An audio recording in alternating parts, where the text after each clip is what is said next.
Modern art includes artwork produced from the 1860s to the 1970s. It indicates the styles and philosophies of the art produced during this time. This term, modern art, is usually associated with art in which the traditions of the past have been thrown aside in the spirit of experimentation. Modern artists experimented with new ways of seeing and fresh ideas about the nature of materials and the functions of art. For artists living in South Africa in the early 1900s, it was impossible to be a successful and recognized artist if you experimented with modern trends of self expression, experimentation, or to even draw on African influences in art.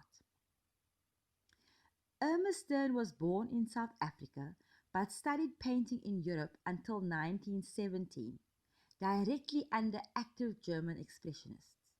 She started to find her own visual language through the style of German Expressionism. German Expressionism's main goal was to challenge and overturn traditional society. Irma first exhibition in Cape Town in 1922 made the newspapers. Headlines screamed, Irma Chamber of Horrors. Her passionate and modern work was seen as distinctly unladylike.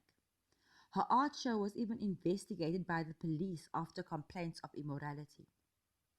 She journeyed to Swaziland, Mozambique, Natal, Pondoland, the Congo, and Zanzibar in search of indigenous people living in harmony with nature, searching for a way of life that was very different to the traditional and conservative European condition.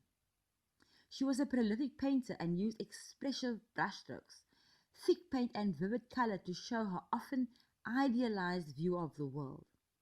In her portraits of the African people, she identified with the spirit and emotional beauty she encountered, finding artistic freedom in her emotional and sensual response. Her subject matter included still life compositions, landscapes, and portraits from the different regions she visited. These were executed in a variety of media, ranging from oils to watercolors, gouache, and charcoal. Her choice of subject matter further linked her to primitivism and modernism. So Cape Town Art Society, influenced by Edward Roworth, did not accept her artwork kindly at all, but she firmly continued her work in her own style. Today she is recognized as South Africa's foremost artist in terms of public recognition and the record prices that her works fetch at an auction. Gerard Sekoto was a black artist who was born in the same year that the Native Land Act was established. This act denied black people from owning or leasing land from 1913 onwards. He had very little opportunities to learn about art or to show his work. He became a professional artist in 1938, despite the conservative art culture and suffocating political environment. He moved to Sophiatown to pursue his career as an artist when he was 25 years old. Despite the oppressive nature of life for a black artist living in South Africa, Sekoto achieved a fair amount of recognition during his early years living in Sophiatown, District 6, and Eastwood. His paintings from this period evoke the tension of the townships, the vibrancy and energy of cultural activity, and serve as historical records of a way of life, as these areas and communities were subsequently destroyed under the Forced Removals Act.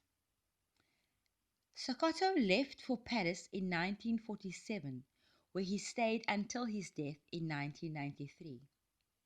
Today he is recognized as the pioneer of urban black art and social realism. Irma celebrated diversity in a segregated world through her creative explorations.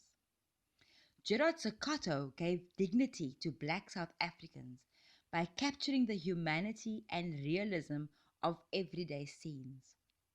Through their legacies, we can begin to understand the struggle of emerging artists in South Africa.